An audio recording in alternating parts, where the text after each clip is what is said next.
عمران خان کے ساتھ آپ ضمانت پہ رہا کر دیں، لیکن میں حالات کو اس طرف دیکھ رہا ہوں جاتے ہوئے جس طرح بنگال کے حالات چلے گئے تھے کہ فیصلے صرف ہماری خواہشات پر ہوں گے اور عوام کو صرف ہم دکھاوے کے لیے دنیا کے سامنے رکھیں گے، یہ کھیل نہیں چلے گا۔ السلام علیکم ناظرین کرام، پہلے آپ یہ ویڈیو دیکھیے پھر اس پر ڈیٹیل میں بات کرتے ہیں۔ ماشاء اللہ آتا ہے تو آئین معطل ہو جاتا ہے، ماشاء اللہ نہ ہو تو عملاً آئین بے اثر ہے۔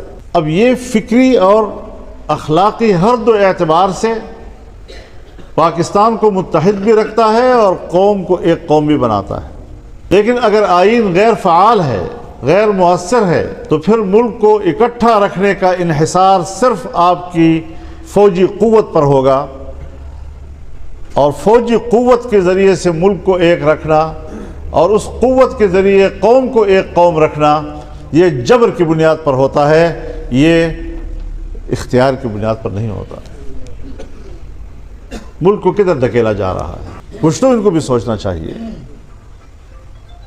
کہ ہم دل و جان کے ساتھ پاکستان کے ساتھ ہیں، ہم دل و جان کے ساتھ ہم اپنے آپ کو ایک قوم تصور کرتے ہیں۔ ہمارے درمیان اگر حقوق کی تقسیم ہے تو اس کا تعین آئین کرتا ہے، اس پر کوئی جھگڑا نہیں ہے۔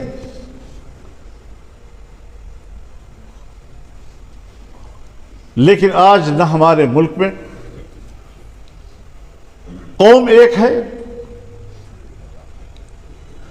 نہ ملک ایک ہے، ہر صوبہ اور ہر قومیت اپنے حوالے سے سوچ رہا ہے، اس لیے کہ آئین ان کے بیچ میں جو وحدت کی علامت ہے وہ غیر فعال ہے اور غیر مؤثر ہے۔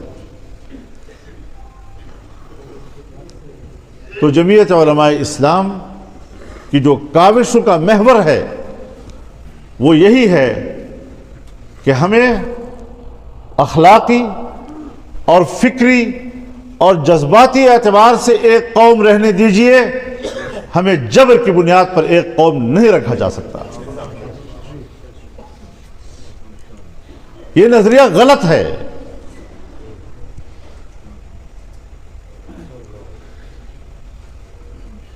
ہمیں اپنی اسٹیبلشمنٹ سے یہی اختلاف ہے، وہ ہمارے دشمن نہیں ہیں، ہمارے ملک کے رہنے والے ہیں، لیکن تمام وسائل و اختیارات کو اپنے اندر سمیٹ کر اس کا ارتکاز کر کے اگر وہ سمجھتے ہیں کہ فیصلے صرف ہماری خواہشات پر ہوں گے اور عوام کو صرف ہم دکھاوے کے لیے دنیا کے سامنے رکھیں گے، یہ کھیل نہیں چلے گا، یہ کھیل نہیں چل سکتا۔ سب سے پہلے میں نہیں مانتا اس چیز کو، اور جنرل صاحب، جرنیل حضرات، اسٹیبلشمنٹ سن لے، یہ فضل الرحمان کی بھی آواز ہے۔ ہم ایک ادارے کی بالادستی کو تسلیم نہیں کرتے، ہم آئین کی بالادستی کو تسلیم کرتے ہیں، اور آئین عوام کی نمائندگی کرتا ہے، اس میں تمہارا بھی ایک مقام متعین کرتا ہے۔ اپنے حدود میں رہو۔ جو میری جماعت کو کہا جاتا ہے کہ اس امیدوار کو بٹھاؤ میرے مقابلے میں، کیوں بٹھائیں؟ آپ کو امیدوار کون ہے؟ جب ہم نے انکار کیا، پیسے مانگے، ہم نے پیسے دینے سے انکار کیا، تو کہا کہ اس کے ووٹ 21 ہوں گے، آپ کے ووٹ 19 ہوں گے، 1000، یہ نتیجہ آپ کا الیکشن کے بعد یہ ہوگا۔ وہی آیا۔ اب اس قسم کے واقعات ملک میں ایک نہیں ہے۔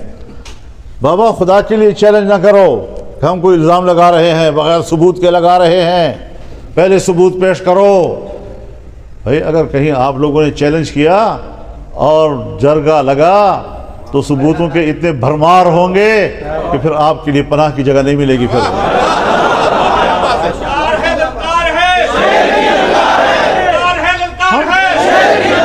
ہم بلا وجہ بات نہیں کر رہے ہیں۔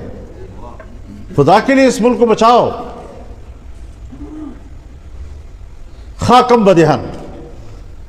میری بات کو خدا جھوٹی کر دے، لیکن میں حالات کو اس طرف دیکھ رہا ہوں جاتے ہوئے جس طرح بنگال کے حالات چلے گئے تھے۔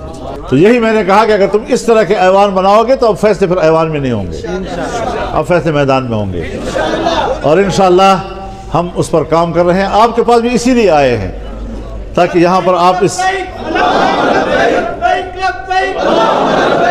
تاکہ آپ بھی اس نظریے کو پنجاب میں فروغ دیں، پنجاب میں کام کریں اس کے لیے۔ لوگوں کو سمجھائیں یہ باتیں کہ ہم نے نہ اس پارلیمنٹ کو ماننا ہے، نہ اسرائیل کو ماننا ہے، نہ قادیانیت کو ماننا ہے۔ کچھ بھی کر لو، ہم میدان میں سامنے کھڑے ہوں گے اور کسی مائی کا لال اپنے مقاصد پاکستان میں حاصل نہیں کر سکے گا، ورنہ ہمیں اپنے مقابلے میں پائے گا۔ اسی لیے میں نے میاں شہباز شریف صاحب تشریف لائے تھے جب، تو میں نے ان سے کہا کہ ہم نے بہت زمانہ مل کر کام کیا ہے، میرے لیے بہت بھاری ہوگا، خدا نہ کرے جب ہماری تحریک اٹھے گی تو کہیں آپ اس کا نشانہ نہ ہوں۔ صحافی نے مجھ سے پوچھا کہ جی آپ پھر اپوزیشن میں پی ٹی آئی کے ساتھ بیٹھیں گے؟ میں نے کہا جی پی ٹی آئی کی جسموں سے میرا تو کوئی دشمنی نہیں ہے، ان کی دماغوں کی دشمنی ہے۔ یہ ہم کیوں کسی کے لیے دشمنی اس لیے کریں کہ تاکہ ان کا ایجنڈا جو ہے وہ پورا ہو۔ دھاندلی کرانے کے بعد اب دھاندلی انہوں نے کی، لڑایا ہمیں جا رہا ہے پارٹیوں کے ساتھ۔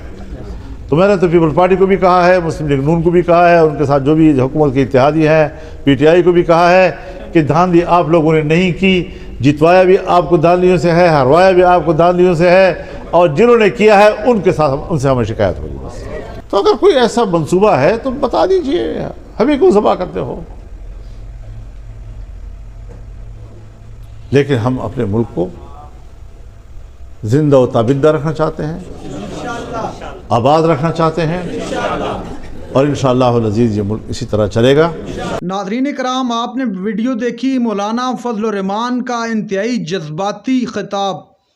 خاص طور پر یہ جو حالیہ دھاندلی ہوئی ہے، اس دھاندلی کے خلاف اعلان جنگ یا طبل جنگ بجا دیا، میں اگر یہ کہوں تو غلط نہیں ہوگا، چونکہ مولانا فضل الرحمان نے باقاعدہ طور پر بتا دیے کہ اب ہم ملک گیر تحریک چلائیں گے۔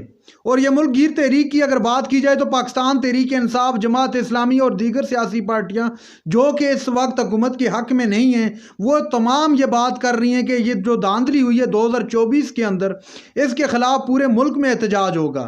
اور مولانا فضل الرحمان نے کھل کر کہہ دیا کہ پاکستان کی تاریخ میں جس طرح کی دھاندلی 2024 کے اندر ہوئی ہے، ماضی کے اندر اس کی مثال نہیں ملتی۔ ناظرین کرام، مولانا فضل الرحمان نے کہا کہ یہ سوچتے ہیں، یہ لوگ یہ چاہتے ہیں کہ ہم پیسوں کے بل بوتے پر تمام اسمبلیاں خرید لیں گے۔ انہوں نے سندھ اسمبلی کو خریدا، انہوں نے پنجاب اسمبلی کو خریدا، انہوں نے وفاق کو خریدا، لیکن یہ لوگوں کے جسموں پر تو حکومت کر سکتے ہیں، لیکن پاکستانی قوم کے دلوں پر حکومت کبھی نہیں کر سکتے۔